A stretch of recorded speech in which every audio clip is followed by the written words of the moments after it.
quick Yes. follow-up question. And you mentioned that, the state mandates the curriculum, and I understand that. But one other question is that, does the state also mandate the textbooks, and in particular, history textbooks? I do not think so. I'm not sure about that yet, but I don't think so. I think the curriculum section at the main office controls that. TC, you were on the school board for 8 years, is that right? Yes, part of that's correct. So the state does have certain things that are required in textbooks. There's a textbook committee that picks the textbooks. So different divisions can have different textbooks. But they have to have the standards of learning in those textbooks which are required by the state. I didn't have to worry about that. The Navy force-fed us all our stuff, so I didn't have to worry about textbooks. Thank you. Yes, sir. Essentially, I'm amplifying the same issue. The way I see it is we have teachers that have been trained through the progressive liberal system that come in here and teach, basically create activists, incompetent activists, incompetent in activism, incompetent in history or anything else. And the issue is, if we pay for the schools, we pay for the teachers, but we don't control the teachers. We don't control the principals. We don't control the system. We can only minimally control the superintendent. Something's wrong with the system, isn't it? I understand what you're saying, and I have seen, over the years, I've seen one or two of the people just like you're talking about, that, do our total liberal and total teach toward that side, okay? I've seen that. What can we do? We can just continue to evaluate them, because assistant principals go in and evaluate every teacher that's there, and evaluate. Listen to the students. Students will tell you what's going on in the classroom.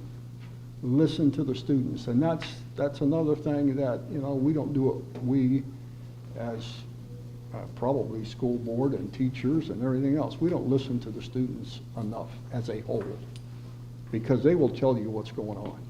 Can you withhold funding? Can you withhold funding? I don't know. I guess I'll find that out, but I don't know that answer. Would you withhold funding? I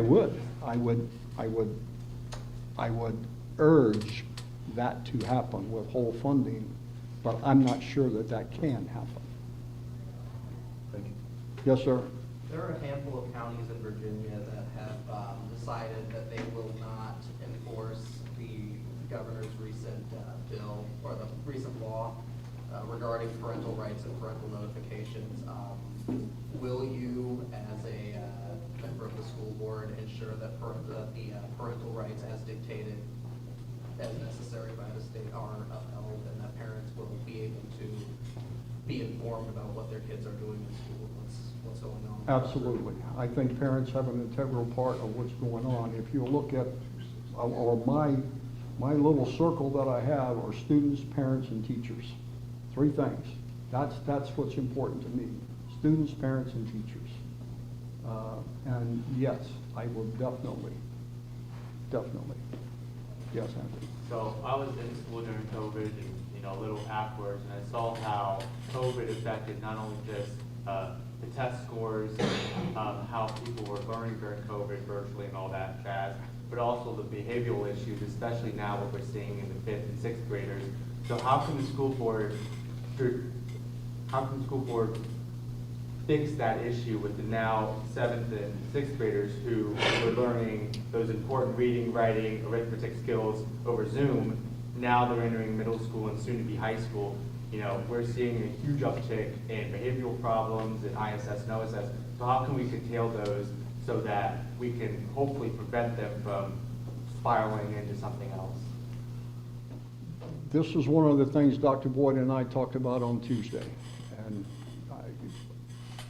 I personally think that every elementary school needs a mental health specialist and a behavior specialist in those schools. That doesn't solve the questions about what's in middle school and what's in high school, but in my vision of 12 years from now or 13 years from now, you walk someone across the stage who is, can read and write at grade level, that will help there. One of the biggest problems, in my opinion, that we have as far as our educational system in King George County goes is social promotions. And if you don't know what I mean, anybody doesn't understand what social promotion means, even though they can't master second grade, you're gonna move them to third grade. If they can't master third grade, you're gonna move them to fourth, fifth, sixth, seventh, and eighth. And it doesn't catch up with them until they get to high school, because they don't get set back until that time. So what that does, and when it gets to the middle school and high school level, is you've got a student that is sitting in the classroom, he or she can't read, they can't comprehend the material that's going on, so they just act out. And they become a distraction in the whole classroom. A distraction to the other students that's there, distraction for the teachers, distraction for the assistant principals when they're called down to take care of these kids, or, they're sent to ISS, which is another thing that, I don't agree with, but it's there. Does that answer your question? Thank you. Anybody else? Thank you very much. If you guys need anything, let me know. Did you have a question? Nope, you covered it Okay. from something you said already. Okay, So. all right. Okay, thank you.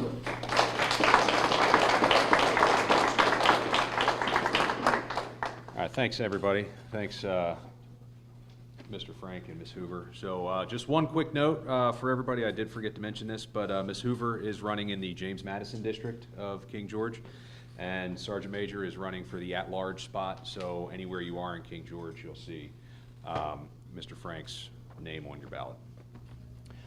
From here, we'll move on to the Board of Supervisors. So again, we have David Sullins, Bill Davis, and Ken Stroud. So, Sully, you want to come up first? And Sully's running for the at-large Board of Supervisors position. How much time do we have? So you have normally 5 minutes if you want a time check. Nope. Eric's timing you over here. If we need a little bit more time, just. Nope, I can Okay. cover that. Do you want a microphone? It might help.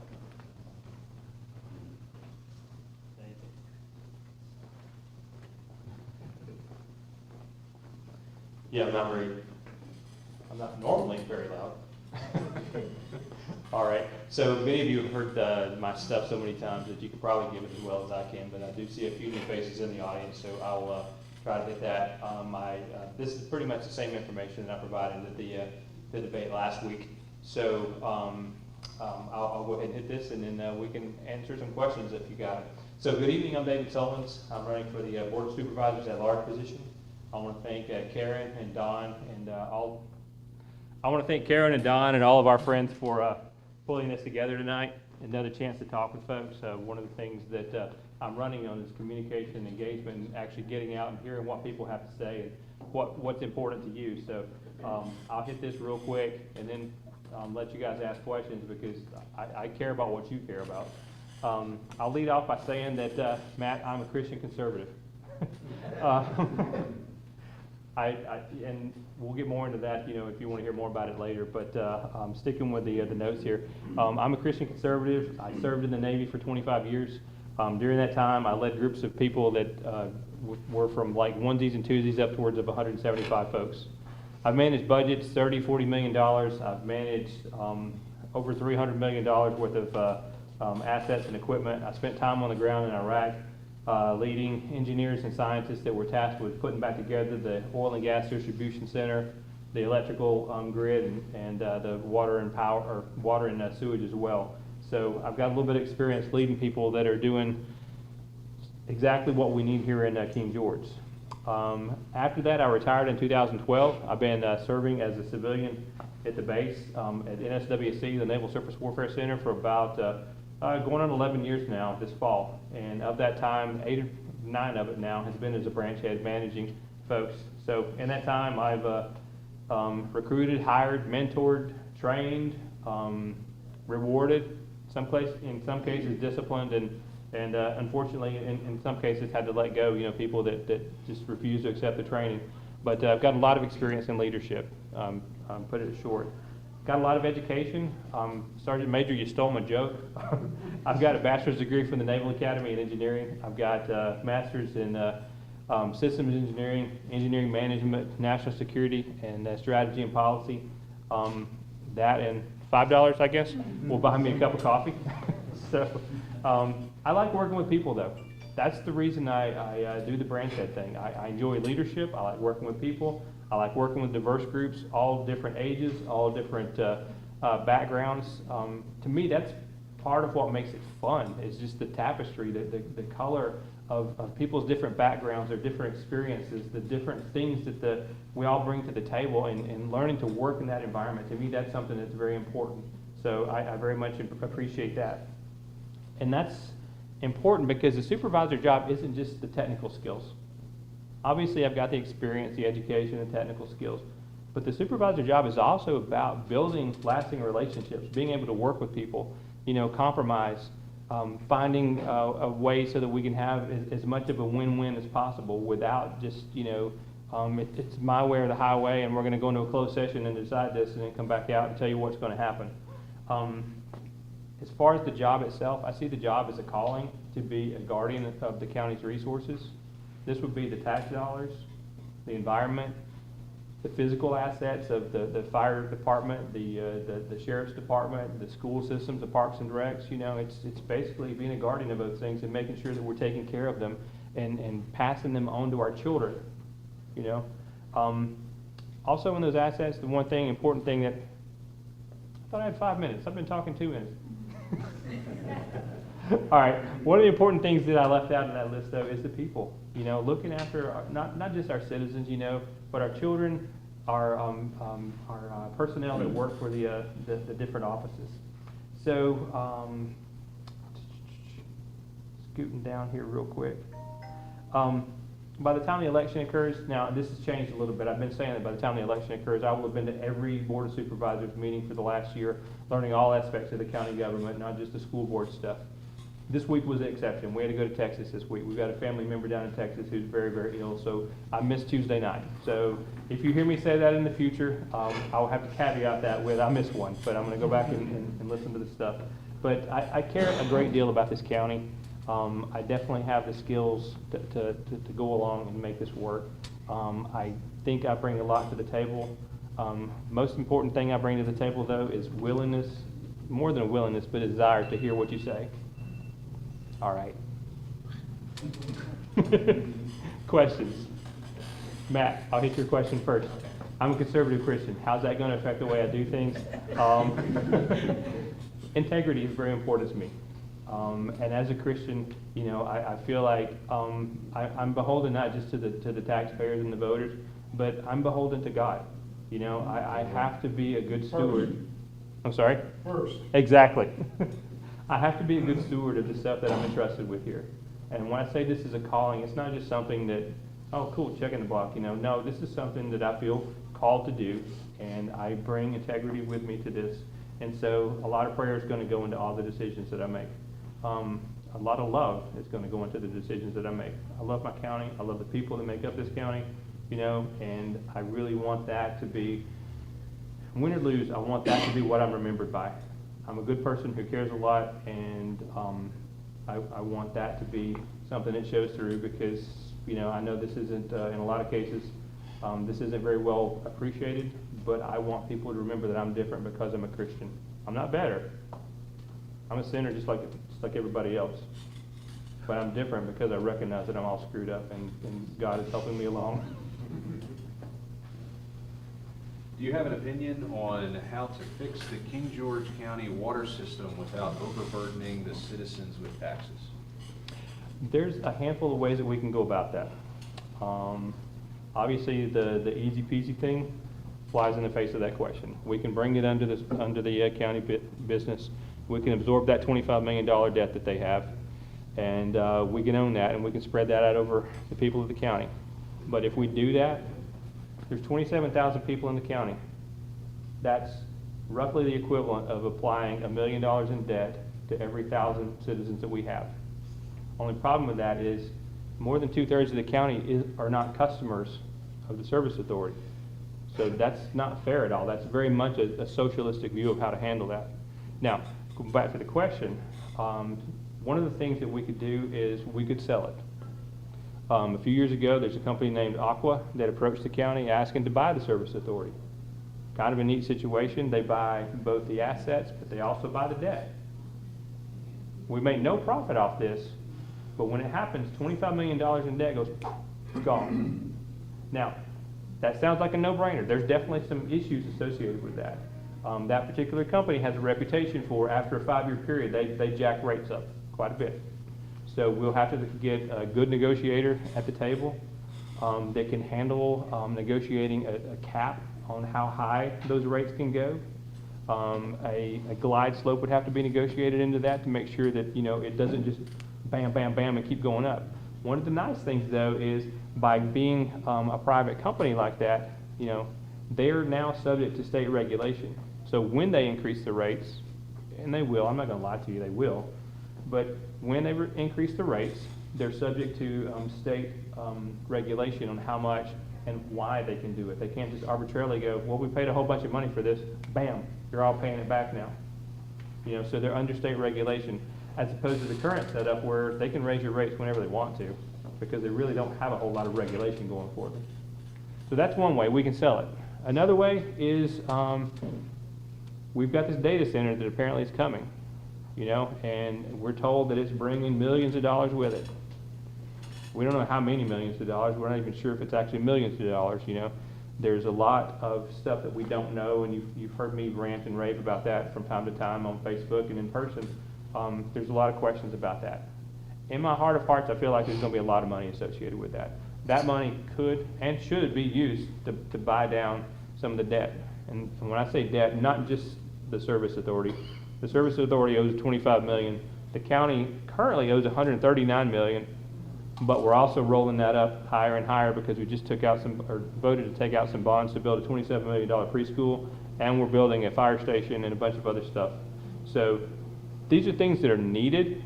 At least the fire station is needed. I would debate you over the need for the preschool or not, but they're needed. But we need to start paying that money down. We got to start learning how to live within our means. We can't spend that money before we even have it, especially not knowing how much it is. So we could spread it out like peanut butter. Not a fan. We could sell it, which I think is very doable. Or we can take some of the incoming money from the data center. Or if we're patient, we can provide incentives to bring in more small businesses. The tax structure that the data center is under is $1.25 per $100 of assessed value, where our property taxes currently, well, right now the current rate is 68 cents per $100, but with the vote to take in that bond, there's a plan. The plan to pay for that is to bump your taxes up by another 2 cents over the course of the next year. Instead of doing that, we could again bring in the small businesses, and the way we do that is we give them an incentivized tax rate of $1.25, which is what the data center is paying. The people that bring in big tech, we are in a part of a thing called the Fredericksburg Regional Alliance that gives them favorable taxes at a rate of $1.25. Currently, small businesses in the county are looking at paying $3.25. So if we can incentivize more small businesses, bring them in, and that's not a permanent thing. That's like the first 2 years. The first 2 years you get $1.25 rate, and then after that it goes up to $3.25, just like all the other small businesses around the county. But that could bring in more revenue, and it would take longer, but that's another option for taking care of the service authority without doing it on the backs of our citizens that are not even customers. That's a very long story. I apologize for that. I got a question behind you. With that? Behind you. Sully. How do you You can sit out there if you're gonna ask questions. How do you plan to keep the rural character of King George County? So the question was, how do I plan to keep the rural character of King George County? One of those things is with the data centers themselves. We've got a litany of people that want to bring these things in, and they want to bring in the millions and millions of dollars that go with them. I'm not a fan of having a data center, line of data centers from Hop Yard Farm all the way down to the county line. I feel like we need to ask more questions. We need to put the brakes on. Again, we need to learn how to live within our means. If we can live within our means, we can keep the taxes down. We don't make ourselves dependent and beholden on bringing in big industry, at least not so much big industry. Pick one or two strategic things that works but doesn't change the character of the county, bring those things in. I apologize, I turned my back to you. You asked the question. But bring in, one or two large things that, can pay the bills, but at the same time maintain the character of the county. Just a minute, ma'am, sorry. And then, yeah, I think that's it. Go ahead. Have y'all considered purchase and development rights like Stafford County has that helps preserve the rural character? I don't think we've looked at that. That's a new one to me. Well, it's quite a good thing. Okay. Very cool. I don't know if you heard. Stafford County has it. I don't know if you heard what she said, but have we considered purchasing development rights, like Purchase and development rights. purchasing development rights, like what Stafford County has done? So, go ahead, Anthony. Two-parter question. One, the county financial advisors have said over the next 3 years that they want to raise taxes 3 cents each year. Would you vote for those tax raises, yes or no? And if no, then where would you find it in the budget to make up that 3 cents each year? So you're saying Davenport is Yeah. right? So for those that don't know, Davenport is a private contractor that provides economic advice, financial advice to the county. The last I heard, though, it was 2 cents per time, but they wanted to do it 2 times. So you're hearing 3 now? All right, that's new. We would have to look at the budget. Right now, if you look at the budget that's online, we have dedicated roughly $115 million worth of spending. If you look at the revenue, including the revenue that we bring in from the state and the federal and all of our taxes, it's over $113 million. There's a delta of $1.9 million in there that I'm still trying to figure out how that they're going to pay for that. Now, so we would have to look in depth at the budget and find out what are we going to cut. As I said before, until we get things under control, learn to live with our means, I would not have budgeted a $27 million preschool. I know that's probably not a popular opinion. We need, the preschool that's there, it's old, it's dilapidated, I recognize that. I'm pushing the I believe button on that. But they're gonna build a $27 million preschool that serves a very small fraction of our county. And just like I said before, with spreading the peanut butter of the service authority, that's $1 million for 1,000 people in the county. And not all those 1,000 people are taxpayers. That's just statistically, it's how it comes out. But with the preschool, I'm told that it's going to serve about 100 students, a very tiny fraction of the county. That money could be used elsewhere. So there are things that we could do to cut and live within our means. But yeah. On the subject of schools, since you mentioned that again. Yes, sir. It seems like the data is very clear that the more money we, not just this county, but the country, spends on schools, the worse of the education we get. Is somebody going to recognize that formula and put a stop to it, including that $27 million preschool? So there's a fine line between what the school board does and what the board of supervisors do. Now, we basically set their budget. That they work with the school administration, school board being they, work with the school administration, find out what their requirements are. They help them develop the budget. They bring it to the county. We go through it line by line, and we fund that. Now, are there things that we can do to try to improve that? Yeah, we can. I heard you ask the question earlier, would I withhold fund, or would someone withhold funding? Can we withhold funding? That is something that, yeah, we could do to try to improve, teaching in school A versus school B or something like that. It can be used as a stick, but that's a really heavy stick. Going back to going back to what I was saying earlier about relationships, building relationships and learning to work with people, I would much rather use the carrot and let's go in and try to identify where the problems are, who are the problem causers, are we able to train them, get them to come around and change the way things are going? And if not, then of course the stick's always there. We can always, look at, okay, we can withhold funding until you start complying. But I've been asked before, would I withhold funding from school A over school B, because of woke tendencies or things like that? I'm going to ask that our school, our sheriffs, all those that, have any sort of authority, we uphold the law of the county, laws that are put down from the state and federal, and we'll work within that. Now, with that, if we're able to, move money around to try to encourage changes and improve things, sure. I'm not hearing the recognition of the fact, Mhm. and I think you have to admit that it's a fact. The more money is being spent, the worse the results. Like, we can go nationally, we can go locally. You build a huge stadium in King George, did our grades improve? Did our knowledge improve? Did the quality of our students or teachers improve? So they can run after a You're ball sold a a bill little of bit, goods. okay. So So I'm- you're sold a bill of goods that you can pay for it, instead of the principles, the morals, and the ethics of it, okay? You can't buy your way out of it, you can't, That's what we've been doing for decades. you're sold a And the bill of results goods are that, oh, if obvious. you pay more money, you're gonna get a better job. It doesn't work like that. Right. You have to Yeah. hold people accountable, and that's what's not happening. And don't get me wrong, I'm not arguing with you. It's really more of I would need to see the numbers. I think nationally, I agree wholeheartedly that we're throwing a lot of money at something and we're getting worse and worse results. Because I'm not running for the school board, I've not really looked that closely at what school score, what test scores and things are like for the students. They're just getting dumb. That makes me sad. My son's a teacher in Stafford, and he brings home stories all the time about some of the stuff that he deals with, both from uninvolved parents that want to get involved way too late, and also just lingering impacts from COVID. Trying to learn from home without really the either the technical or the skill teaching support, because the whole learning from home thing, unless you're like a homeschool family like we were, it's a struggle to be able to teach the kids. And so there's a lot of them that I know y'all were talking earlier about socially passing or socially advancing. He's got a lot of those kids in his class that they can barely read. He teaches 8th grade math. They can barely read, and they certainly don't know basic arithmetic, and yet he's trying to teach them basic algebra. So yeah, it's a problem.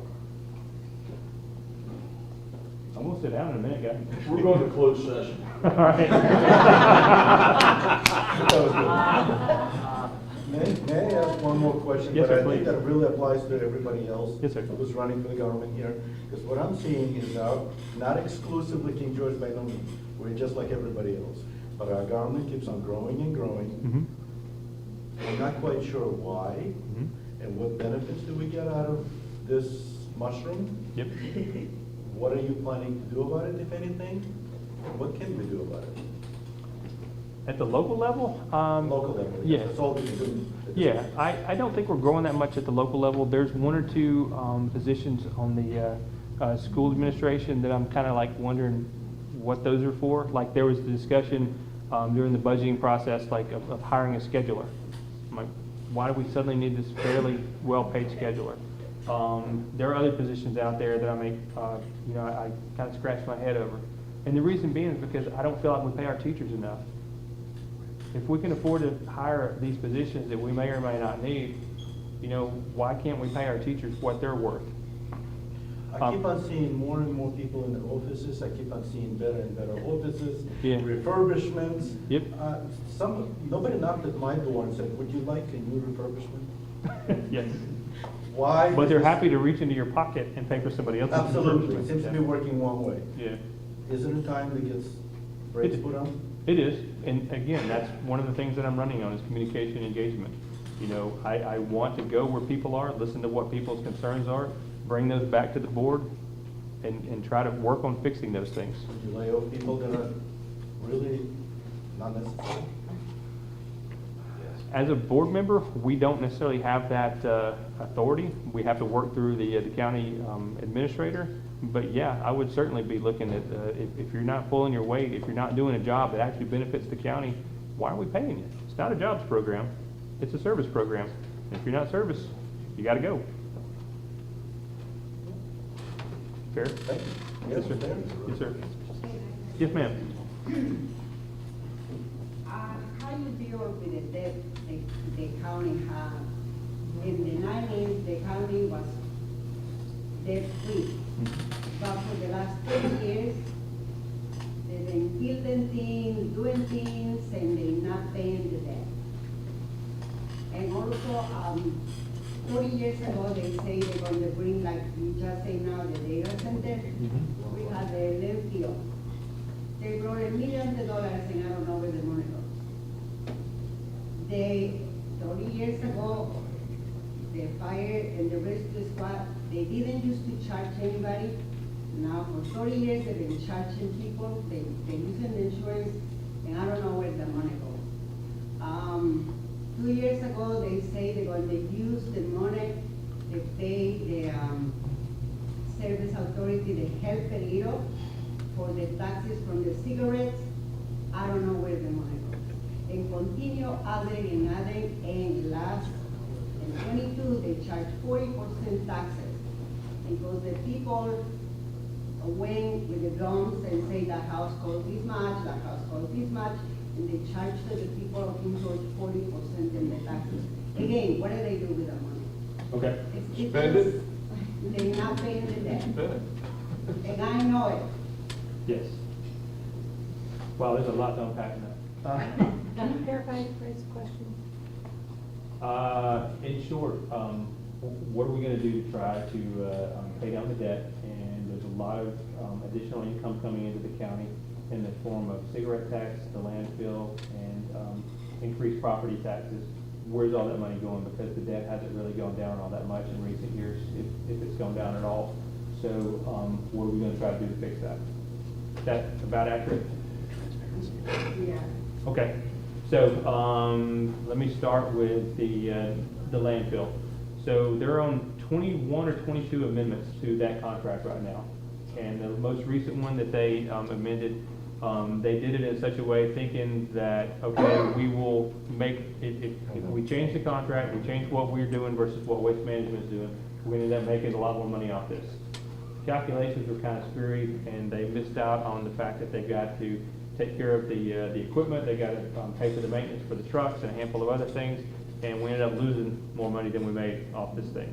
So the landfill is not doing what it was supposed to do in terms of bringing in money.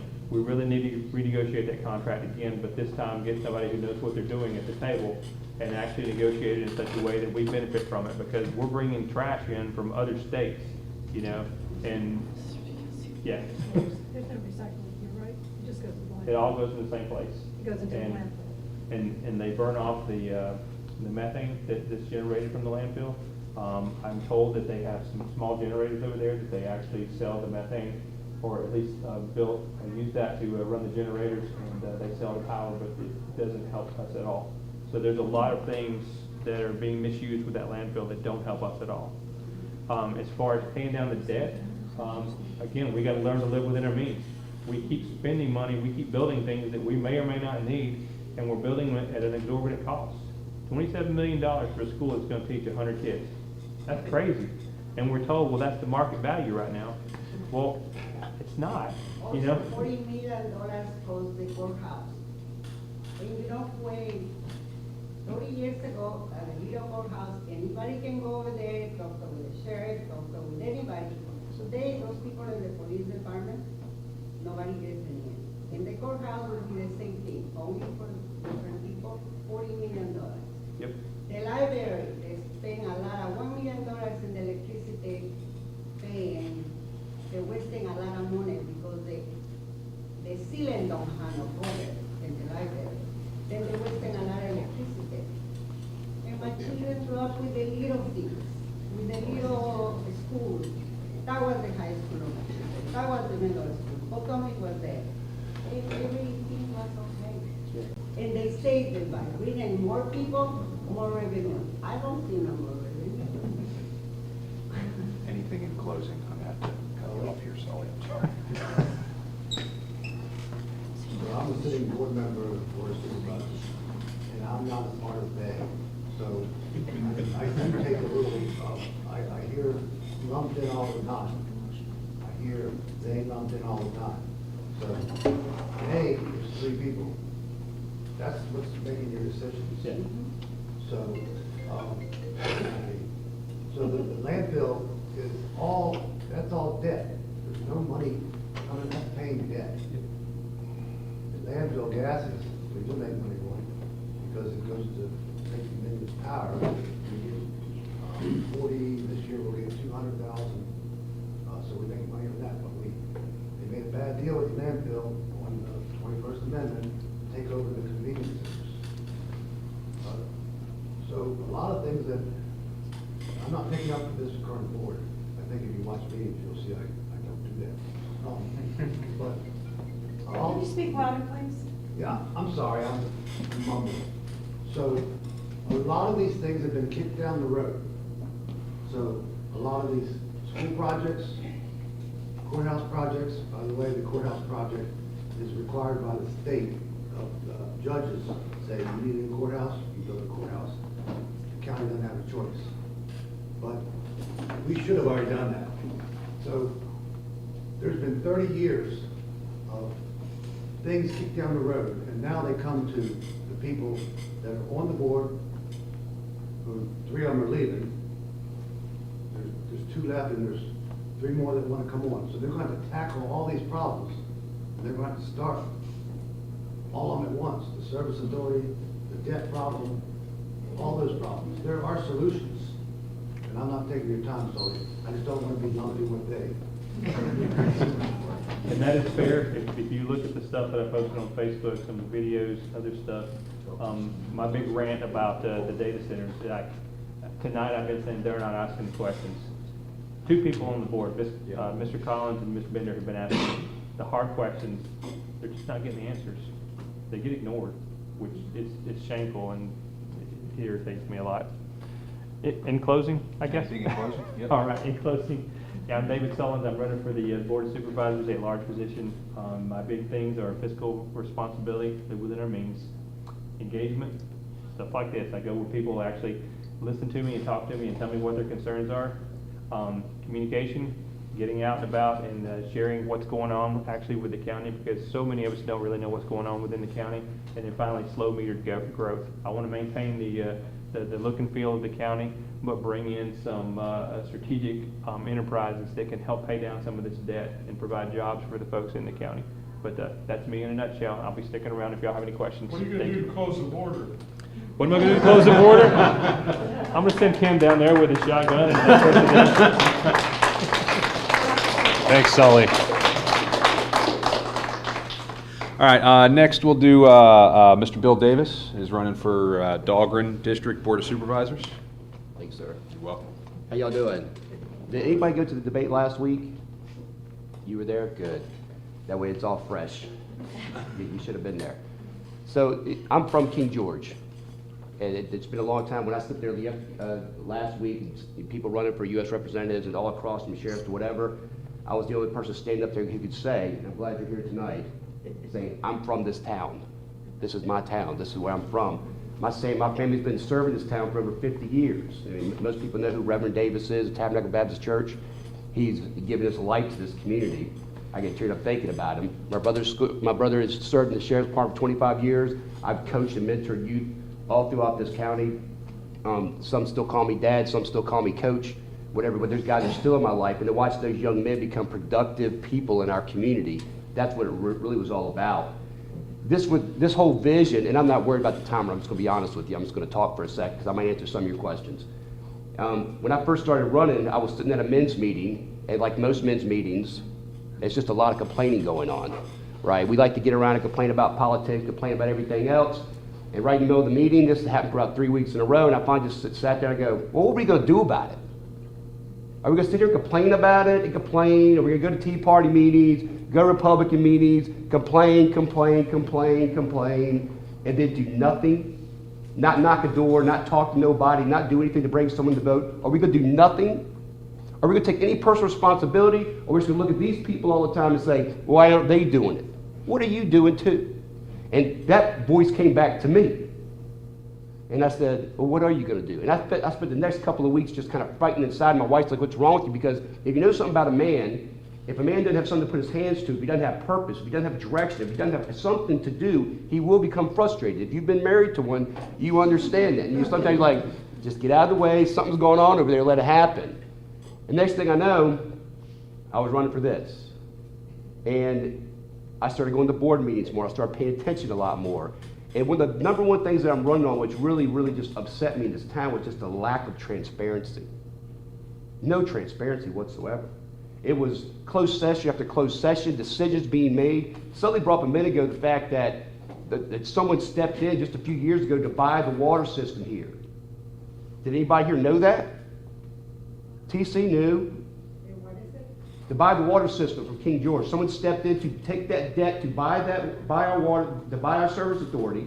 Someone came with the plan to say, we're going to take that debt away, but you never found out about that. Why? It was in the I'm newspaper.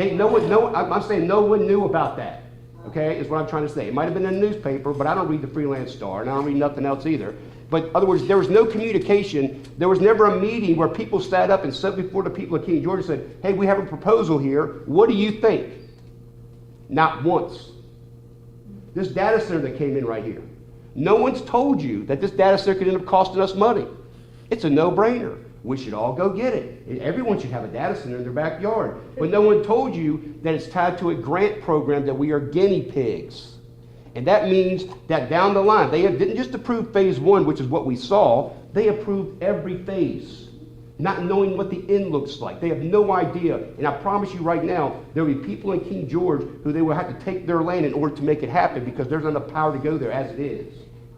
But they didn't tell you that there's a grant program tied to that plant.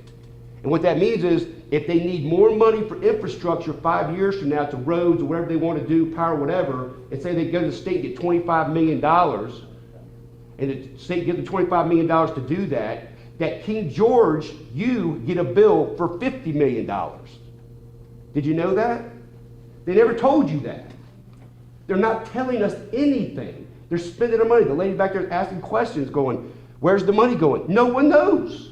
They can't tell you where the money's going because we're out in the dark too. You got to go pay money to go get a report from them that the people don't want to give you. You got to jump through hoops. TC has told me, I've asked him for reports. He can't get the county administrator to give him a stinking report, and he works for him.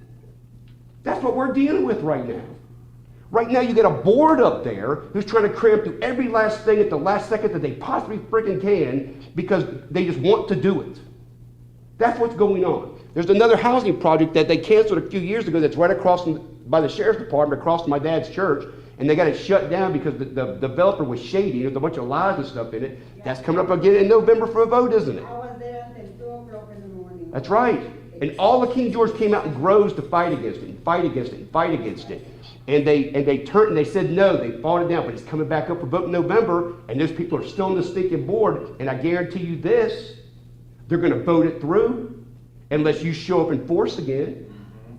Unless you show up in force again, it is going through, and I might just be surprised if they even bother listening to us then. One of the things I'm running on is the fact that we are going to bring, this setting right here is not going to be, this is going to become the normal, by the way. This is going to be, once every quarter, there are going to be town halls, whether it's here, whether it's in a fellowship hall, whether it's in a Sealston at that school, or Potomac Elementary down here, and the people of King George are going to come together, and we're not going to complain about stuff, because I've never met a powerful complainer in my entire life. No one's empowered by complaining. But I want to hear concerns, and I want to hear your opinions, and I want to take it out board and go, these are the good things that I'm hearing about these things that's happening right here, and these are the things that this is how I can affect it, and I want to hear what you have to say about it. Because there might be something that you know that I don't. Who am I to think that I know everything and you don't know nothing? But that's how we're being treated. You all grew up in a house where dad said, it's time to send the kids out of the room, the adults are going to talk. That's happening every stinking board session. You're being sent out of the room, they're going somewhere else, they're talking about all the stuff they're doing, and they come back out and you get up there and we talk and we tell them what we want, but they've already got their minds made up. That's what we're happening. That's what's happening to us. Everything I'm running on is transparency. Everything I'm running on, the guys going against me is calling me the good old boys club and all this. Because I'm from King George, and I care about my town, and I want to see it grow. But I want the people of King George, because I know you're getting frustrated, because people are getting frustrated because their voices are not being heard, that somebody once is going to step up and go, it's time that you guys have a voice in this situation again. That we together can make the right decisions. You're asking questions about the budget stuff. We can't even get the budget. What are you talking about? There's reports we can't even get our hands on.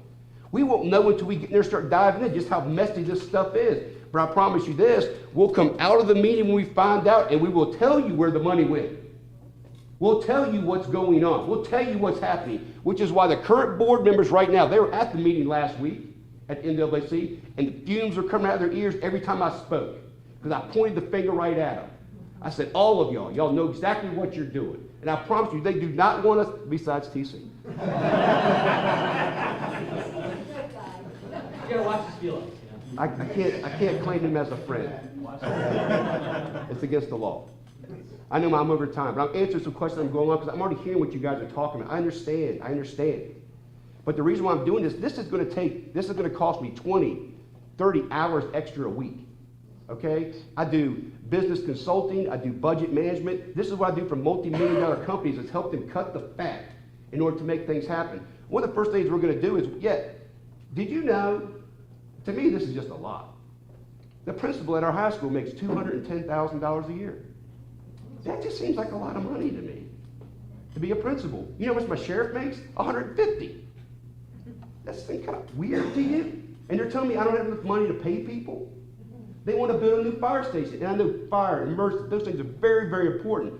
But the head man over there is making $215,000, $220,000, $30,000 a year too. And the people in PG County have 300 employees, and they're not making that much money. That's just weird to me. It's not right. They won't allow any volunteer firefighters in it. When I grew up here, my buddy was sitting in class, he had a beeper on his side right here, and if it went off in history class, he jumped up, went out the door, and someone got rescued. I was in a car crash right over here, what used to be called PERS, right? They medevacked me with a helicopter. Everybody who showed up on that scene was a volunteer. Every single person that showed up besides the guy driving the helicopter. The guy But we have people in this community who are retired firefighters, retired emergency workers, who they refuse to let them help. You know why? It takes away from their budget. Amen. It takes away from their budget, and they don't want to come off a dime. But that's what they want to do. They want to build a new fire station. The first thing I'm going to ask is, where are we going to cut back, Chief? What are you going to let go? You're going to let go of the fact that you have to pay a firm $100,000 a year to come in and clean your fire station because your guys can't clean it? What are they doing the whole time? I know fire emergencies are important, but we only have so many emergencies at King George. Am I right?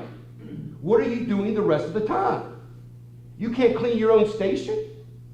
Really? I got to pay someone to do that for you? And we can't have any volunteer people who have the skill set to do the job, who are free labor, who want to do it, but they will not let them because it takes away from their budget. We have a school system where the AD tells you, I coach in the school system, walks up to you and says, hey, coach, we got so much money left over that they designated for football this year. We need to spend it. Let me know if you need anything. Anybody run their family that way? Hey kids, we got some extra money in the year. We got to get rid of it. We got too much money in the savings account. Anybody run their business that way? No, you do not. You do not run your business that way. And that's how they're running this county. Go spend the money. How about if we give them an incentive to go, the money left over will be added to your budget next year. We do something like that. How about if we start off by going, every book I've ever read, and I've run a ton of budgets, and I've read stuff on schools that says once your budget starts getting over 50%, you're in trouble as a county. I think last year we were at 55%. The first thing we're doing, day one step in, is we're finding 5%'s got to go. And they come off the teacher's salary. You got to tell me there's got to be some waste up there happening, because I've experienced it. We're cutting 5% off. And you're not giving me an income and expense statement with 3 lines on it. I want itemized, broken down, where's this money going? Where's it going? I got to answer to the people of King George County. You got to tell me where it's going. So when I stand in front of you at a town hall, you go, where's the money going? I go, well, actually, this is where it's going. That's the plan. That's the plan. is I want to take everything that I can and bring everything back to you guys and let you have a say-so. So you're not just sitting in a meeting asking me a question, hoping I got an answer with your arms folded, getting frustrated, but you actually have a voice. Somebody might say, well, look, I'm Mr. Davis, I'm an experienced engineer, blah, blah, blah, blah, and I found that blah, blah, blah, blah, and I go, I can listen to you. I'm not a know-it-all guy. The biggest enemy of learning is knowing, and I know I don't know everything, but I do know what I want to do is we got to cut the fat. We got to cut back spending, and we got to bring everything back in, and we got to get this little more. We got to stop the $500 to $1 million housing developments that we're throwing. Every house here is $500,000 to $1 million. How's your kid going to live in King George? He's going to live with you till he's 26. You might as well get ready for that. Yes, in-laws live with them. Exactly. Right? Can I ask a question? Yes, ma'am. We've been here for a while in the county, but I've not really engaged as much as I should have clearly now. But it seems, you mentioned the county administrator, it seems like the whole county non-elected employees are very entrenched and basically run the show. So it's almost like I don't even understand why they even have a board of supervisors. So that's one question. Yeah. And so, and it sounds like the federal government, doesn't it? What's that? That's called Sounds like the that's the federal swamp. government, That's the doesn't it? swamp at a small level. It's a swamp. Well, I mean, that is a good point, that it does, I've heard it said, and I apologize to any of you who are employed with the federal government, but since you can't put your extra money in your pocket, you add employees. And that's basically what we're doing here. Yeah. I don't understand how the Board of Supervisors is supposed to make a change to an entrenched administration that just basically runs the county the way they want it. Because you haven't had supervisors that care. You haven't had supervisors help But if people they have no accountable. control. They weren't leaders. But they do have control. What kind But of they're, control? they're supposed to have control because the county administrator works for the board and the board works for you. So if I'm representing you, and if you're not getting customer service down here, if you feel like you're walking into the DMV and like they're doing you a favor and you're bothering because they got to get do their job, that's a problem for me. I've not had that experience. Yeah, but I some, don't a lot of people understand have. how- But the deal with the number one, the county administrator of our county, I'm just gonna come out and say it, is no good. That's, you put that on, it's gonna be on video, he's not good at his job. He's not good at his job. The current board of administrators absolutely know he's no good. A lot of the closed sessions they have are to go back there and reprimand him and talk about him. But they can't tell you that, I just know it's what's happening. All right? Then how long is this contract for? Well, that's the problem, is the current board, besides TC, they did something really great. They have until, I think, November to fire him. If they don't, they put in his contract, he has a year's severance pay if he's fired, because there's 3 of us coming up for election. We have to pay him a year's severance pay to fire him. I don't know if that was stopped. While your taxes are going up, while you're paying more, while the county's in debt, they're agreeing to pay somebody to not do a job. Why do you fire somebody? Because they stink at their job, right? I'm not talking about laying them off. I'm talking about if you fire a man, you have to pay him, what, $225,000 is what I think he's getting paid, something So I don't ridiculous? understand how you're going to get any of the entrenched with all these high salaries. How are you going to get any of that to change? Well, we're gonna start making some cutbacks. That's what's gonna have to happen. And there's gonna be some people who's probably are gonna have to go. It's thinking a bunch, but I can find someone probably to do that job for a lot less. And someone who's going to actually serve the people and benefit us as opposed to serving himself. The county administrator, if you pay attention, has spent most of his time just buying up land in King George with the money we pay him. And then he's gonna try to probably turn around and take that land and sell to some developer for buy rights, they're gonna try to make money on it. I ain't stupid. We see what people do when they move here, buy hunks of land, and then they roll out. We already know what they did. They sell it to a developer, then that developer turns around, and now we're stuck with each house they build costs you $25,000. Did you know that? They think, well, if you build houses, then you get tax revenue. Oh, great. If they got 3 kids, it costs $10,000 to send 1 kid to school. There goes that money. It's dumb. And this county administrator problem is not unique here. We've had it before with our county administrators, and you will find it in many other places as well. They must be part of the deep state. It's just lazy. And I know I went on a rant, but I know, I'm from this town. I know what's frustrating people. I know what's going on. I'm a Christian conservative, okay? By the way, no one has taken a hit for that online like me. My stuff went up, when it talked about my stuff tells who I am, it's the first thing that's on there. I don't even put a comma between it. Some people are Christian, comma, conservative, mine says Christian conservative. I could do one without the other. Yes, sir. So let's assume that all three of you do get elected this November. Is there anything that's stopping the current outgoing members from doing stuff in a lame duck session that could undermine you guys? Or is that, No, not that I'm aware of. They're doing enough right now to try to undermine us by voting all this stuff through that they're voting through. All this stuff is them leaving their last mark, their last fingerprint. That's what it's all about, man. And it's ridiculous. That's why they know no one wants that development that they're getting ready to build down there by the sheriff's department, and no one wants all that land ripped up, and they're putting in affordable housing. No one wants it. They know what it's gonna turn into. Yet, I guarantee you, man, unless we come out in full force and really come out and try to stop it, but then again, I don't know if they'll even listen to us, because they're not listening to you. Anyone think they're listening to you? They're not. And I know that people make promises, and people say, you shouldn't. I'm not a politician. I'm just a dude from King George who grew up here, who cares enough to spend his time to go back there and get the knowledge I can and come back out and tell you this is exactly what's happening. So things like this today are a regular occurrence. But you guys got to get involved too. Yeah. The reason why we don't know, the thing about the past politics from the Obama and all those things, what it's done a little bit in our country is it's woken up people who were just thought everything was good, everything was on autopilot, you couldn't possibly mess this thing up, and people looking and go, wait a minute, now there's critical race theory in our school. And what do you mean? They're teaching people how to hate each other, and they're teaching these people that they have less value because of something, and that these people are their oppressors, and all we're doing, instead of a history that used to, when I went to school, history brought everyone together, like we went through this process together, and now here we are, look where we made it, in a sense, to now they're trying to go back and tear us apart. I told my football players, man, and I never got in trouble with one parent, they liked it. I go, your grandparents fought to sit at the bar and eat food and drink a sundae next to a white person. And now they're coming back years later and trying to separate you people again. It don't make no sense. And I ain't running on that. But it's just that's the way I look at it. Yes, there are some things that need to get done, and there are some fat things that we're going to cut out of the high school. I'm telling you, man, reading, rap, and all the main things, that's the stuff that that's the stuff that's getting funded first, above and foremost, above everything. I don't think I coached the football team. When I played, we didn't have new uniforms every single stinking year. They don't need uniforms every year. Especially they don't need one set for blackout night. And wear once they don't need it. We're not the Washington Commanders or something, man. We don't need that stuff, right?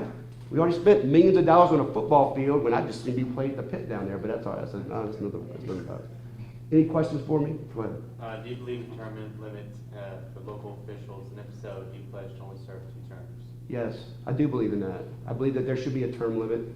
I believe that except for, Granger brought up a good point there, except for like sheriffs, people like that, like your sheriff. If you're not familiar with King George, the way our sheriff is when one sheriff, we vote him in, he's usually in there for the rest of his life until he decides to walk away. That's just what we do in King George.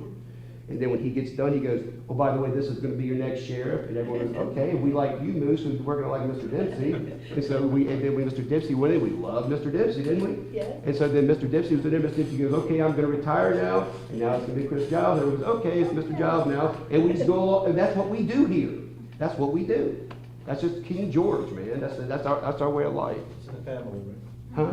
It's in the family. It's in the blood at this point. Yes, sir. That's our way. And I want to protect this. I think that we need to protect the Heritage Trail. I think that the reason why the Heritage Trail is so good for us, because if we protect that area of land, it can actually stop some development in a sense. Because especially if they tie it into counter, I think that's kind of a big deal for us too. If you guys don't know about that, you talk to Jim. What's Jim's last name? Lynch. Find Jim Lynch. He'll talk to you. He'll take you for a walk on the trail too. Great. Any other questions? Also, can I ask you something? Now, the 3 of you running for different districts, Yes. I feel like that all of you should work together for the sake of the county. Not for Darwin, not for Jane Madison, not for that. I know you represent it, but all of you should work together. Yeah, absolutely. Well, let me get, has anyone ever heard about there's this team that's running, you gotta watch out for this team that's running and for supervisor, anyone heard that? So that team is me. And that team is him, and that team is him. And I'm saying team because that's what they call us. But Ken went to my church. He goes to 8 o'clock service, I go to 11 o'clock, and I've never talked to Ken one time in my entire life. Okay? You go to 2 service churches, there are people, you go to my church, I never saw you. Sully, never met him a day in my life. I found that they were running, and some other people that were running, and we started having conversations. And what I found out was we had some core values that were aligned. So what we started doing, it was Ken's idea to say, well, we should start meeting and talking as if we won. Why wait until the day you get elected to go, okay, where do we get started at? I wanted to find out there's some things that Ken likes that I did, there's some things Sully likes that I didn't, and vice versa, because we're human beings, we can't possibly all agree. But we've already started working on all those things. We've already been together working. And I met with Jeff Stonehill, who was the person I'm going to replace. He has since walked away, which is great. I'm glad he's gone. I met with T.C. Collins. Why? Because T.C.'s going to be on the board. And people are like, he's in T.C.'s pocket. I'm in no one's stinking pocket. I can promise you that right now. Ask my dad, he raised me. When I was a little boy, he couldn't control me. And I was dad on T.C. Collins. Okay? I am a pastor's son. We are the worst of the bunch. You heard correctly. But I met with T.C. to find out exactly what he thought about certain things, and was I going to be able to work with him? That's what the whole thing was about. Because, once we become board members and we win, we can't meet like that no more. So I want to find out what's going on, what's happening here, what's happening here. Where's some things that we need to be looking at? And where's some things that we agree on, right? And we found some common ground. There's other things that we haven't found common ground on. But that's all right. I mean, I'm married, and me and my wife don't agree on every single thing, right? Me and my kids agree on nothing. Me and my wife, and not everything. But yes, you're absolutely right. Do you get more done as a team or as an individual? And people say team as if it's some bad thing. Team means that people are coming together, trying to work together. You're different backgrounds, where you come from, but there's some core values that you're aligned with. If you get these core values right, what you stand for, then you get some stuff done. And we're already working as if. I'm telling you right now, we're working as if we've already won. Whether we do or not, we'll find out. Any other questions? Thanks, Bill. Thank you, guys. Appreciate it.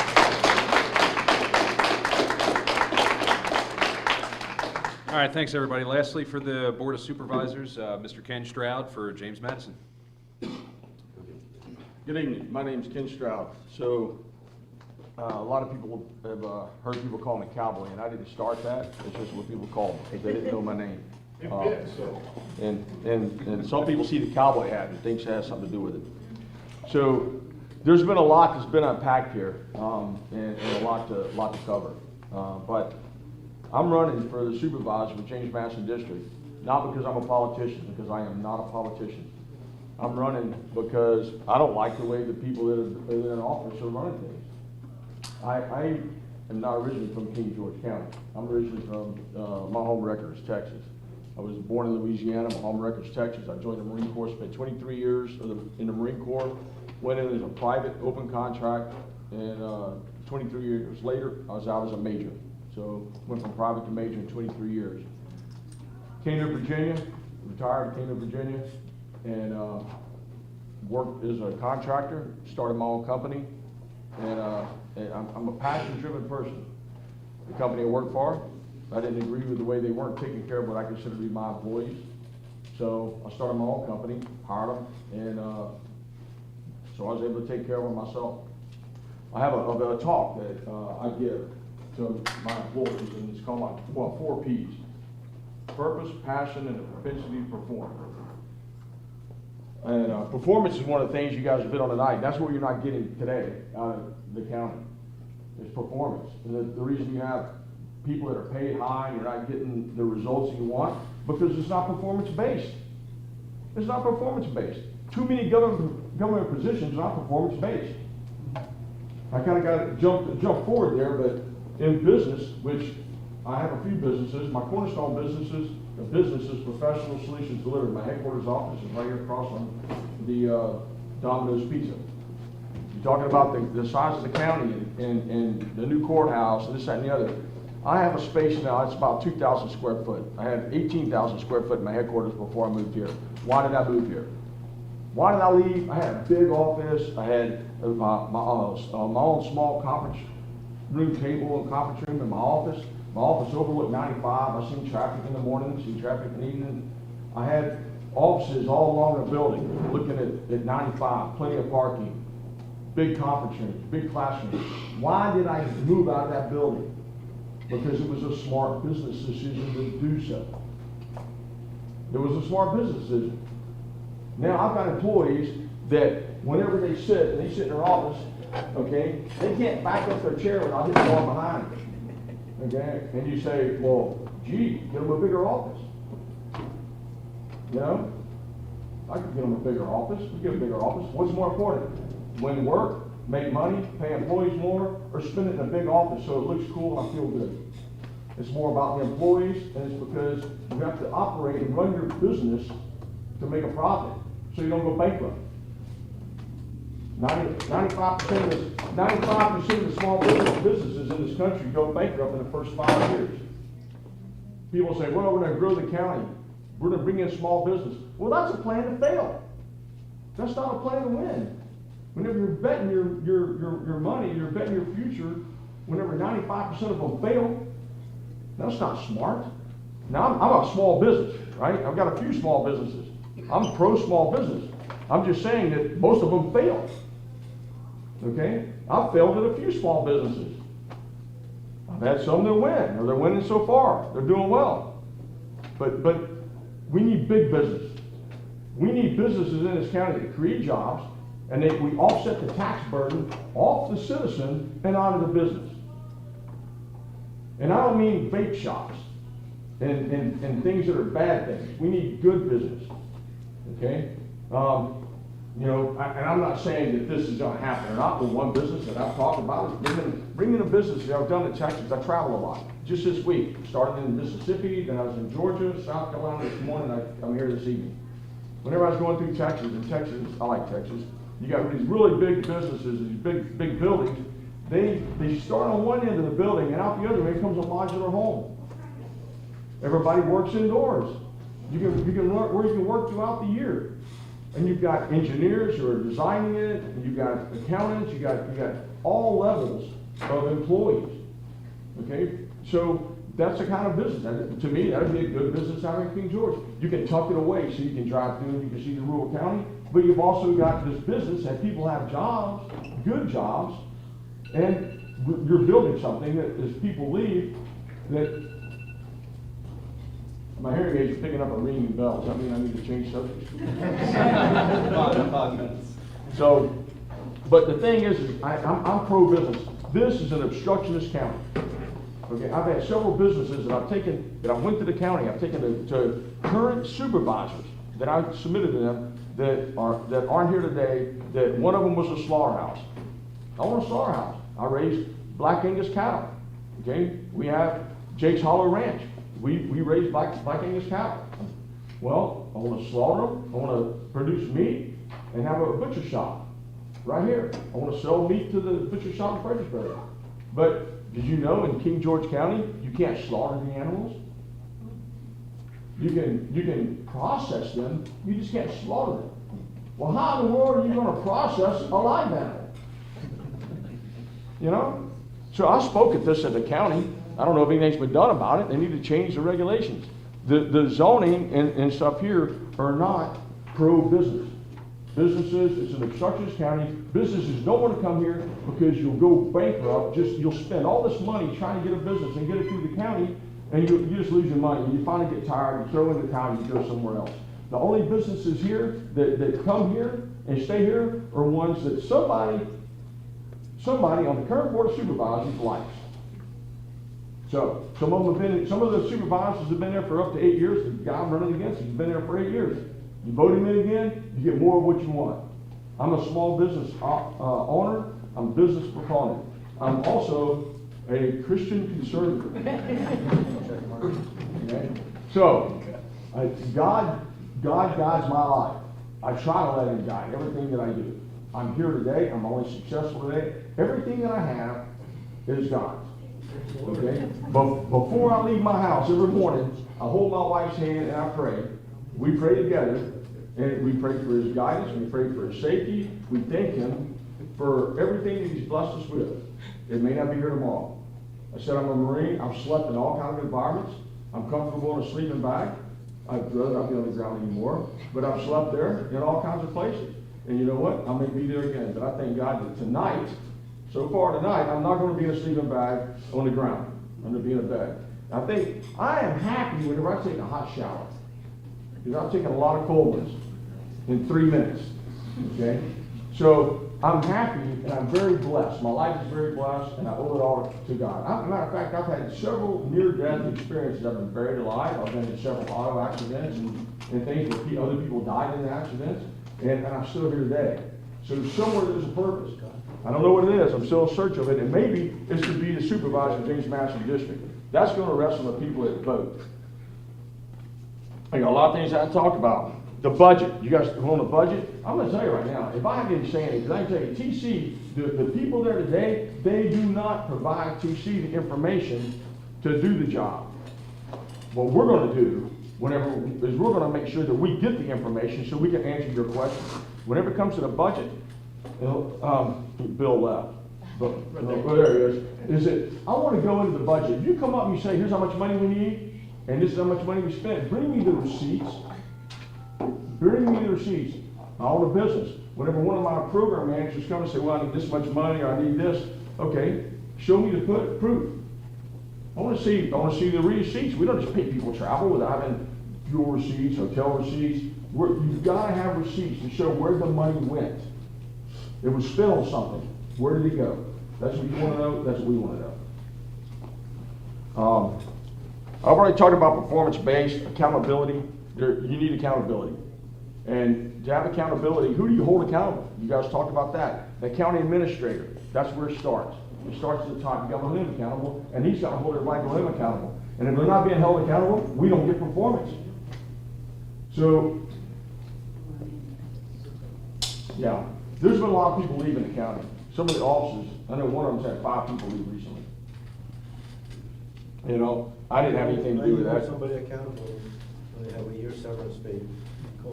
You hold them accountable. Well, you won't get that from us, I guarantee you, okay? I don't do severance. Not personal, but I'm just saying. Yeah, I'm telling you. You guys want to meet my employees, you're welcome. You can come over to our headquarters anytime. So, and meet them. They have work to do, but they can talk during lunch and breaks. So, the school board members, those are your advocates. They should be your advocates. If you vote them in, that's your advocate. You want to find out what's going on in schools, that's your advocate. We, as supervisors, are your advocate. If you go to the county and you have a problem getting a permit, or you have a problem with somebody in the county, and I'm your supervisor, call me. Get a hold of me. I'm your advocate. Okay? I'm going to go find out what's the problem here. What's the beef? Why is one of my people from my county having a problem, from my district having a problem here in the county? I want to get to the bottom of it, right? Got to be accountability. I don't allow my employees to be rude to people. That's not good for business. So, talking about leadership, I'm a leader. What you don't have today outside of TC is you don't have leadership. You need leadership. That's what's missing. If you watch the news, some of the news anyway, Newsmax, Fox News, I'm just saying ones that are reporting stuff, and you see what's going on right now in Israel and what's going on in the country, there's going to be some big issues, I think, right now with your next board of supervisors. If not before we get in office, we could be dealing with some really tough times ahead. So you need people that have leadership, people that know how to lead in office. You don't need people that just going to tell you to sit down and shut up and let them make the decisions, and that's what happens today. All right. I wrote some notes. I just want to miss some of this. Okay. Bill said something that's very important. This is key. We are all in agreement that we are your representatives. I'm your representative. In my company, I don't know everything. I'm telling you right now, our employees are way smarter than I am. I'm smart enough to listen to them. Okay? They're awesome. They're awesome. I tell them every day how much I love them, and I mean it. I do. because they run things. I don't even show up to work and they take care of business. You know why? I take care of them. But they're smart, okay? Well, that's the same way in the county. We listen to you. There's people who are way smarter than me among you guys. And you guys, I mean, there's some people that have come to the county, to the supervisor's meeting, and some, I don't know if they're retired or not, but they have the time to research things, and they've spent the time to research it, and they've gotten very smart on these things, and I'm like, gee, you did all the research for me, you know? And you just listen to them. The problem is the people up there today, they're not listening to them. You go there in some of the meetings, and the citizens get up and they talk, and they bring up some very valid points. After they're done, after they all sit down, some of the supervisors sit up there, and they're like, okay, and it's like they didn't even hear anybody say anything. Oh, they acknowledge them. Thank you for coming tonight. Thank you for your comments. We appreciate it. Okay, I'm done with that. Now, let's vote. Okay? They're not really taking it in. I want to take it in. We want to take it in. We want town halls. And we need someone. I don't have the answers. I'm like, I don't know if it's Facebook. I'm not good at Facebook. Okay, got a few videos out there posted. I'm just not good at Facebook, and I don't have honestly a lot of time to spend on Facebook or on that. But I need a way to communicate so that we can get the people's concerns and get and say, hey, maybe you can vote at the town hall. Maybe at the town hall we talk about something and say, okay, well, how many people want that? And everybody says, okay, here. We say, okay, that's what we take forward. Listen, we get ideas. Maybe that's one of them. But we need to have opportunities to engage with you, to hear ideas, to discuss them in a forum without it being at the supervisor's meeting where you've got only this much time, you've got all this stuff to cover. I don't want to have supervisors meeting at night. I really don't want them to go to midnight. Okay, my bedtime's 2000. It's 8 o'clock. I don't always hit it. Okay, but my wife's rushing me off. She's like, okay, it's time to go to bed now, because she knows that in the morning I'm gonna be up, and I'm gonna be up early. Okay, so I don't like staying up late if I don't have to. We need to have supervisor meetings, have 1,400 in a day, and then at 1,600 or so is when we have citizens come in and we can have open forum. Let's talk about things. Let's get that input. So town hall, get the communicate with our people. That's what we want. Is there any questions? Anything? Yes, sir. So you mentioned the hot shower earlier. Like those, usually by myself, okay? If you're going to ask, if we just... So the same question that Lee asked earlier to Sully, what are your thoughts on the debt there and covering that? And there's a lot of chatter on Facebook right now from a lot of residents that are not pleased with some of the discussion of proposing people that aren't on public services paying for that debt. What are your thoughts on how to handle that? All right, so, well, one, I don't have a quick solution to it, I can tell you that. I can tell you that I have a well, and the county didn't pay for the pump, they didn't pay to drill the well. Matter of fact, next week, I'm having 2 more wells drilled, okay? And the county isn't paying for them. The county's not paying for the pump, the county's not paying for the pipes, okay, to water my cattle. They're not paying for that. But they will make you pump your septic system every 5 years at your expense. Yeah, I got a pump septic system. So, but the thing is I'm not a proponent of me paying for that debt that I didn't create. Any of you want to come pay my debt? I've got plenty of bills. I mean, just my blooming taxes. Okay? So you don't want to come pay my bills. I don't want to pay your bills. We want to pay the bills that we create. I don't even want to pay those if I have to, but I do. Okay? Then there's the federal debt. Yeah, exactly. So the thing is what I would rather do, the debt is there. And it, I can't just take it and erase it away. I like pencils, but it doesn't work like that. We're going to pay it. What we need to do is we need to figure out a way to pay it without putting it on the citizens. That's why I'm saying having businesses, bring in business. We need to do away the county, this obstructionist attitude of the county. If I was in charge for a day, one, I would have a come to Jesus meeting. That's what we call it in the Marine Corps. Come to Jesus meeting with the county administrator. And then I have the people from all the offices in there. We're going to talk about running the business. And I want to find out in each one of those offices what's going on. I want to have a very good understanding of it. And then I want to find out why, and I already know some of it. I've talked to businesses. Why are we having a problem getting businesses into this county? Okay? Does anybody have a problem bringing business into the county? Okay. We need to find out why we're an obstructionist county. A lot of it has to do with the zoning and permitting. But we need to fix that. And then, Can I tell you something? People in the past, all these board of supervisors say, by bringing in more business, by bringing in more people in here, more revenue. Diagram wasn't like that. When I go to Diagram 2 o'clock in the morning, 2 o'clock in the afternoon, I cannot come back because the traffic is awful. All the people from Maryland comes, and Diagram is for the business. Do you have more revenue? Because Diagram wasn't like that before. I didn't quite, Now they have Walmart, they have all kinds of businesses. Okay, so I've got some things to talk about with that too. Some of them I may have to hold tight, get in the office on Dahlgren. Because I do business in Charleston, South Carolina as an example, and Jacksonville, North Carolina. Charleston, South Carolina is naval base. Jacksonville, North Carolina. Whenever I go to those bases and I meet with the government there, and I say, you know, I want to compete for contracts here. I want to do work here. And I'm told, where's your office at? Well, I'm based out of Virginia. Where's your office here? Well, I don't have an office here. We only do business with businesses that have offices in here. Okay? That's what I was told. So, where are the contracts out of Dahlgren going? I don't have any contracts in Dahlgren. I'd like to have contracts in Dahlgren, but I don't. I've had meetings with them. I can name names, but I don't. Why are there so much? Why is there? What percentage of the work at Dahlgren goes to Alaska Native-owned companies? But they have an office here. They have an office here. Okay, but by law, a percentage of that money has to go back to Alaska. Right. Okay, by law.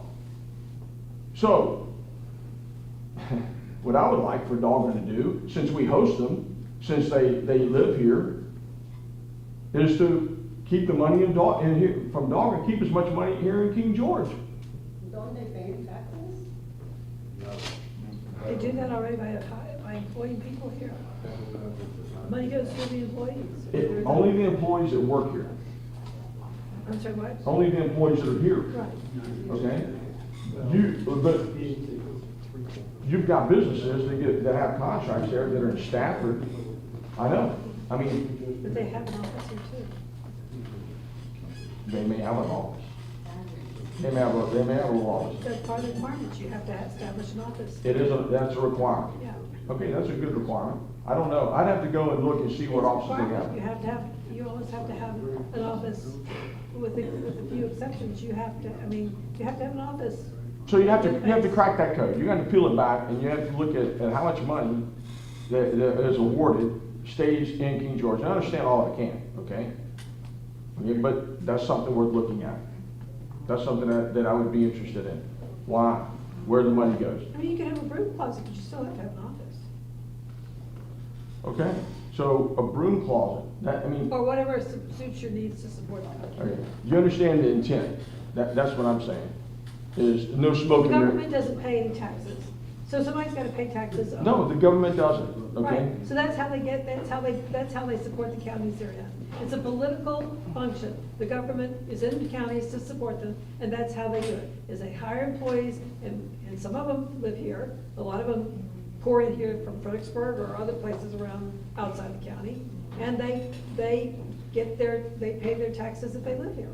That's how you get the income from the non-tax-paying government, federal government. The bribes have to be local. The what? The bribery has to be local. We don't need to put. No, that's not. It's not. That's not. I'm not talking about that. But there's things to look at. Okay. I'm just saying there's some things I would look at. But I'm also saying bringing business into the county and find ways to offset the tax burden off the citizen and put it on business. We need businesses that and stop spending shut out. and look at the way the money's being spent today too. We need businesses Where is that it are going? not shut out then And make sure that what's being spent is being spent on things we want to spend on. Well, there was a bakery shop that I heard about who wanted to go into that Pizza Hut, and because the water bill was so high, higher than was in Fredericksburg, she said, forget it. So now we have a vape shop going in there. No, that's absolutely, I mean, whenever you do a return on investment on businesses, you look at it and you do a basis of estimate and you say, okay, what's it gonna cost to start the business? Yep. And you look at what you're gonna have to pay for your rent, for your lease, what you're gonna have to pay your employees, all these things come in there. It's like, you know what, at the end of the day, you're working, but you're not making any money. And that's whenever you choose what business you go into, okay? And what businesses you bring. I mean, that's what business is about. That's why some succeed and some don't. Some don't do a good job of looking and judging what the market is and whether the money's there and people there to support it, okay? Let me ask you a question. Also, is Walmart paying the business to the county, or were these people paying? Now that you say that, I didn't know. I thought all was revenue for the county. Is Walmart pay taxes? Is Starbucks pay taxes? IHOP pay taxes? What do they do? Do they pay taxes to the county? What was it? I didn't. Basically, it's Walmart, Starbucks, all the businesses that are down in. Yes, they pay taxes. Taxes. They pay taxes, and they pay a lot of taxes, okay? They do, they pay a lot of taxes. What happens to the money though, I don't know. That's what you were asking earlier. That's what we need to find out, okay? That's what we need to find out. That is what bothers me, bro. Bring more business, bring more people, and it just, the roads are complicated now, the traffic is more. Yeah, so there was one of the, in the supervisors meeting, the last election, I ran for the last 3 weeks. I got 30% of the vote as a write-in. And why did I decide to run 3 weeks before? I went to a meeting. I went to a supervisor meeting, and I was there. And there was a farmer. I don't remember the names. I should have wrote all stuff. There was a farmer, and he was trying to hold. He wanted to have an open air concert on his land. And the supervisors were up there. I mean, he talked and said, wanted to do it. And I think a couple of people said, yeah, we'd like to have this. And I'm just listening. My first ever supervisor meeting. I didn't know any rules. I didn't know any of that. And then the supervisors started talking. And they made a decision that he couldn't. They were talking, and they're saying, well, no, I don't think you should do that because cars are going to be driving in the fields, and they may leak oils, and there's a lull, and there'll be fluids, and they're going to leave ruts in the ground. It may kill this, and this, that, and the other. So yeah, we shouldn't do this. And they voted it down, so he couldn't have this over their concert. And I'm raising my hand. I'm trying to talk, and you can't talk. It's public comments closed. This, that, and the other. I'm like, who are you guys to tell a farmer? He plows it, he discs it, he plants it 2 to 3 times a year. He's not going to do anything to hurt his land. And you've got people who are government employees predominantly who have never farmed or haven't farmed or aren't farmers, and they don't own land. They live in a subdivision somewhere, and they're telling him that he can't have an open air concert on land that he or his family have farmed their entire lives. Okay? I don't want supervisors telling me what I can and can't do on my land. Okay? I don't want to tell you what you can and can't do on your land. I mean, there's laws about it, but if you want to have an open air concert, you're not violating any of the zoning laws or whatever. And if you don't like it, it ain't good. Then let's change it. Put in a change and we'll look at it. But I didn't like that. It really, I told you I'm passionate, right? I'm passionate. And I'm outspoken. And what you see is what you get. And if you ask me a question, typically I'll answer it. I may not get the answer you want, but I'll tell you how I feel about it. And I definitely wasn't happy with what happened there. I said, you know what, this is wrong. We're in the United States of America. He owns his land. If he wants to have an open air concert there and he's not bothering the people around him, okay, then who cares? I mean, maybe we should go. I mean, so so I went and ran as a write-in for the 3 weeks there, 30% of the vote. This time, I wasn't going to run. I wasn't running for office. I said, you know what? I'm like, honestly, I was fed up. I'm pretty fed up with them, actually. And so I'm pretty fed up with them. And then some people came and talked to me, I said I'm a Christian conservative. I pray a lot. I'll talk to you about that. And I pray to God that we get our leaders in this country to turn it around. I want leaders that love America. I want leaders, I prefer they're Christians, but they at least need to be patriots. I want them to love this country. I want them to protect this country, to protect the citizens, and to protect what we stand for, stood for. Okay, what our founding fathers came here to start. That's what I want, and I pray for that. And then I said, you know what? Something hit me. Maybe a couple of people talked to me about running. And the other thing in the Marine Corps is there's a number of times I did a lot. Everybody deploys and stuff. I deployed probably as much or more than people before the war. And then in the war, everybody went. But if there was somebody and for whatever reason, they maybe have a special needs kid, maybe they were having problems in their marriage or whatever. I'm like, don't worry, you stay here, I'll go. Okay, I'll go. I was always standing in the gap. I've always been that person. Okay, whether in school, my brother, somebody's picking on him, I'm gonna bust them in the face. I didn't care because I'm the one I'm the protector. In the Marine Corps, we call it sheepdogs. Okay, you're the sheepdog. There's sheep and there's sheepdogs, and Marines are sheepdogs. Well, the same thing here. I'm thinking, I'm praying that God will put these people in the position to do the things and turn this country around. And now I'm in a position, and nobody else was stepping into that gap. And I had the incumbent that's been there for 8 years, and he's like, give more of that. I said, you know what? I'm going to do it. Not because I'm a politician. Not because I got time to kill, but because it needs to be done. So that's why I'm running. Yes, sir. You guys should get this woman back here on your team. I never met her before, but she has been asking some really significant. She's at all the meetings. She's at all the supervisory meetings. She speaks at almost every supervisory meeting. And when you talk about accountability, she calls people out. So yeah, she's there. Yeah. Well, I wanted to tell the ladies, you don't know, the supervisors have a lot of power. They don't make a lot of money, but they can go anywhere they want it. That is the main thing for them. But they do have a lot of power. 30 years ago, the supervisors employed one of the superintendents. When they don't like the superintendent, the people throw it. No more. But one time, the county lost $900,000 because the superintendent said, I signed this paper for 4 years, and you pay me 4 years. The supervisors pay the money, and the county lost the money. They have a lot of power. Those 5 people, and people don't know that.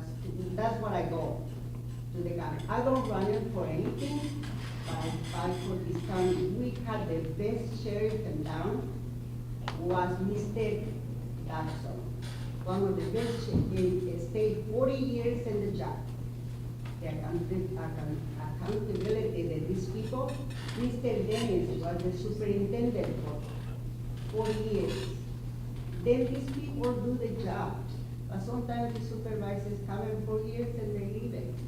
Like the new supervisor, Mrs. Kapta, 4 years, whatever she do, people cannot undone. They have a lot of power. All right, is there any more questions for Mr. Stroud? If there are, my office is right across from Domino's, and I'm there most of the time.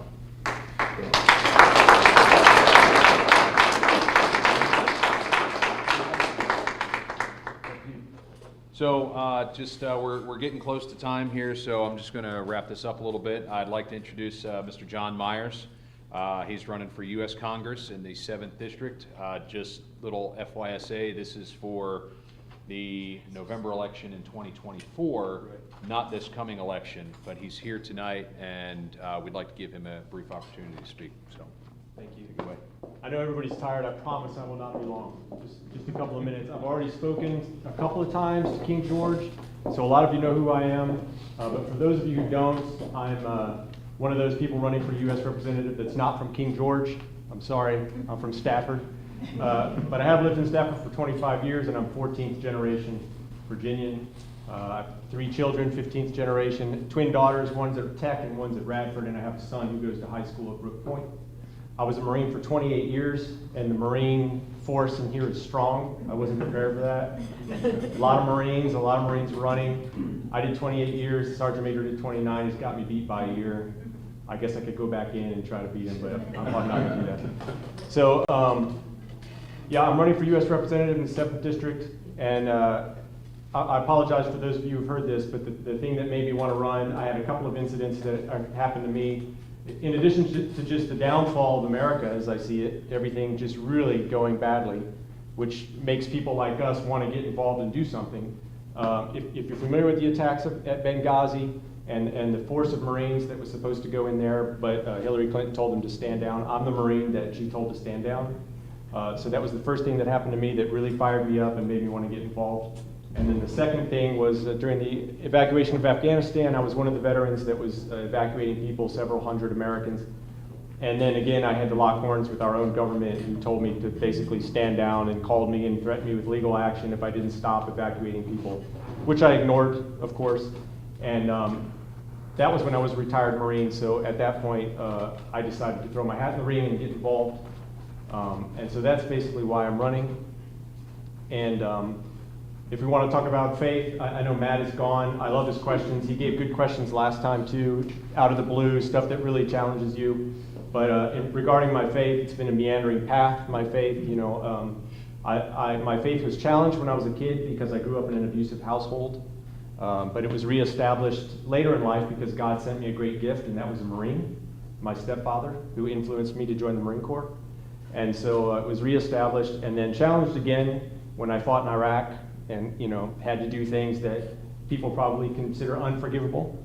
But, you know, I pressed on, and once my children were born, reconnected with my faith again, and now my faith guides literally every single day of my life and every decision I make.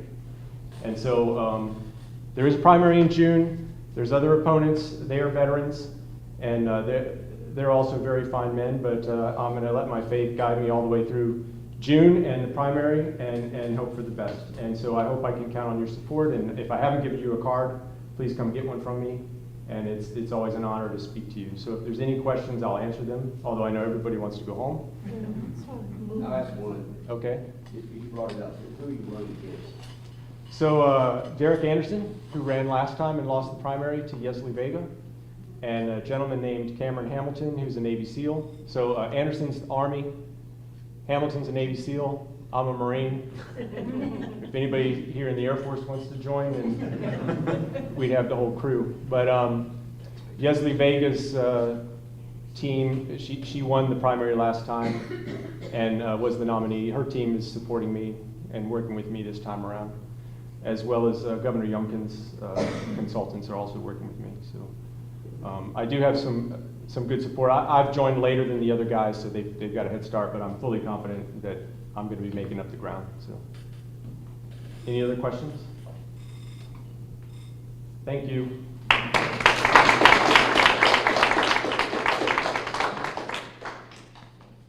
All right, everybody, I appreciate your time this evening. I don't think we have any other speakers. Some of the candidates might still be lingering around, so if you have any questions that you didn't get a chance to answer, by all means, please stop, see them. They're all very open, warm, and welcoming.